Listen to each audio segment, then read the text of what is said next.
السلام عليكم ورحمة الله وبركاته حبايبي أبطال الصف السادس الابتدائي، أهلا ومرحبا بكم. معكم مستر محمد جودة. إن شاء الله النهاردة هنحل مع بعض الامتحان الخاص بالوحدة الرابعة من كتاب المعاصر صفحة 157 و 158. فياريت قبل ما نبدأ ننسى تعمل لايك للفيديو عشان يوصل أكبر عدد ممكن من زمايلكم. ما تنسوش تدعمونا وتعملوا لايك واشتراك في القناة وتفعلوا زر الجرس علشان يوصلكم كل جديد. ويا ريت قبل ما نبدأ الناس كلها ما تنساش تصلي على النبي عليه أفضل الصلاة والسلام. ويلا سريعا نبتدي مع بعض.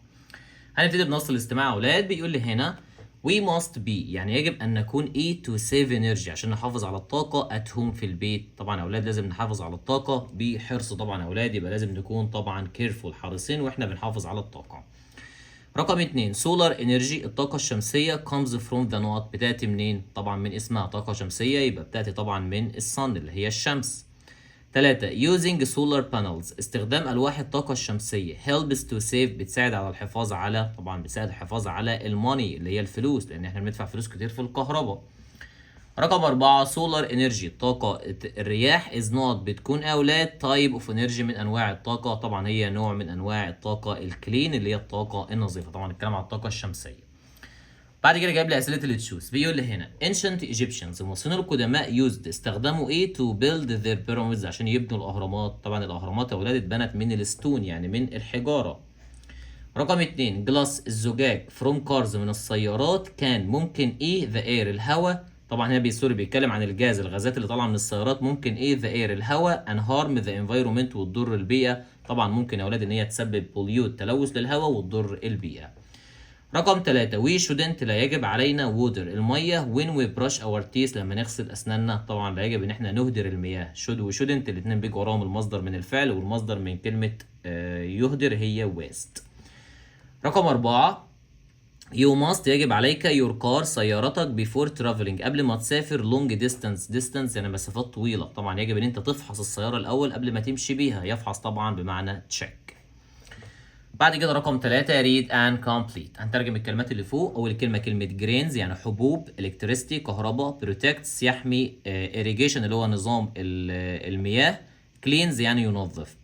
بيقول لنا the height ده السد العالي helps people بيساعد الناس in many ways بطرق كتيرة. farmers الفلاحون use the water بيستخدموا المية for not لكي ايه to grow plants عشان يزرعوا نباتاتهم. يبقى طبعا بيستخدموا المية يا أولاد طبعا في عملية الاريجيشن اللي هي الزراعة علشان طبعا يزرعوا بيها النباتات.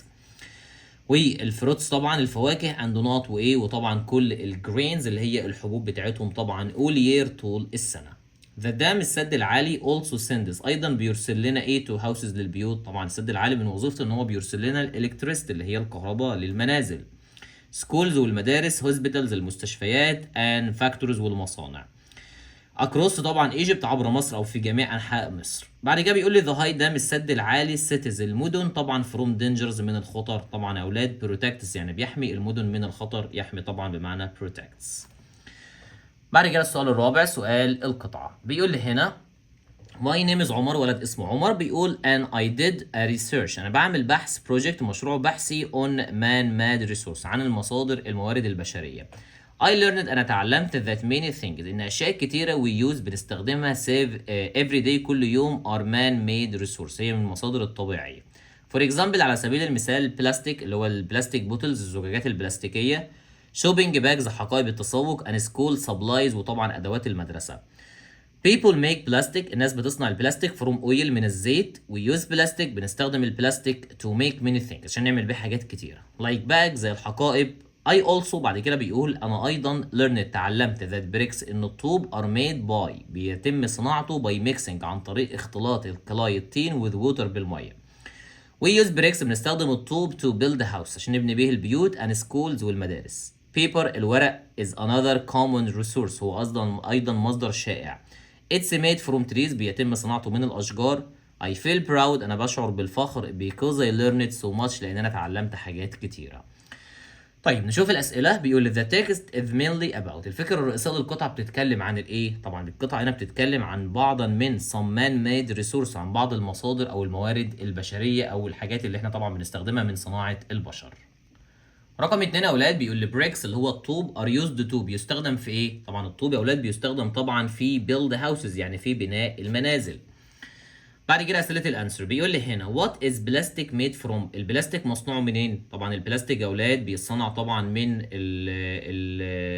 هنا البلاستيك اوريدي اتكلم عن البلاستيك الاول، طبعا ان هو بيصنع من الزيت وبيستخدم في صناعه اشياء كتيره، يبقى انا هقول from oil يعني من الزيت. رقم 2 how are bricks made الطوب بيصنع ازاي يا اولاد؟ عن طريق اختلاط طبعا الطين مع الميه، يبقى هنقول by mixing عن طريق اختلاط by mixing clay and with water يعني الطين مع الماء clay with water.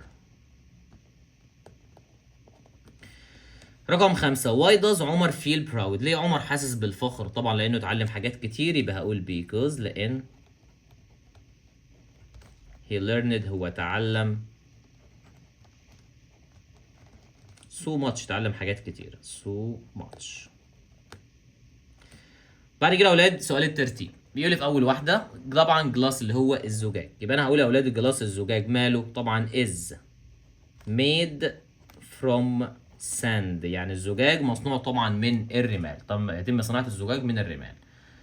رقم 2 بيقول لي هنا he يعني هو، طبعا يبقى اقول he is working يعني هو بيعمل على طبعا on a school project he is working on a school project على مشروع مدرسي.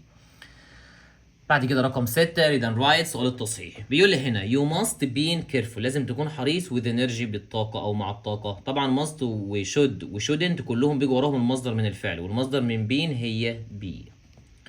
رقم 2 we should pollute the air يجب أن نلوث الهواء، طبعا لا يجب أن نلوث الهواء يا أولاد، يبقى هقول we shouldn't. بعد كده البانكتويت علامات الترقيم جايب لي هنا جمله بادئه ب ancient Egyptians طبعا اول حرف كابيتال من كلمه ancient Egyptian، وبرضه اولاد عندنا الكلمه Egyptians برضه اول حرف منها لازم يكون كابيتال، وفي النهايه طبعا هنحط الفول ستوب. رقم 2 سؤال بادئ بوات اول حرف كابيتال حرف ال W، طبعا ده سؤال يبقى هينتهي ب question mark. السؤال الاخير معايا سؤال الباراجراف جايب لي الباراجراف بيقول لي اتكلم فيه عن مان ميد ريسورس المصادر او الموارد البشريه باستخدام كلمه بلاستيك اللي هو البلاستيك وجلاس اللي هو الزجاج. بعد كده يا اولاد الناس تركز معايا، هنعمل باراجراف سهل وبسيط كده عشان الناس كلها تقدر ان هي تحفظه. هنتكلم عن المان ميد ريسورس المصادر او الموارد البشريه. طيب هنعرفها الاول يا اولاد وهقول ان هي are things هي اشياء people create الناس بتنشئها from natural materials من الموارد الطبيعيه او من المصادر الطبيعيه.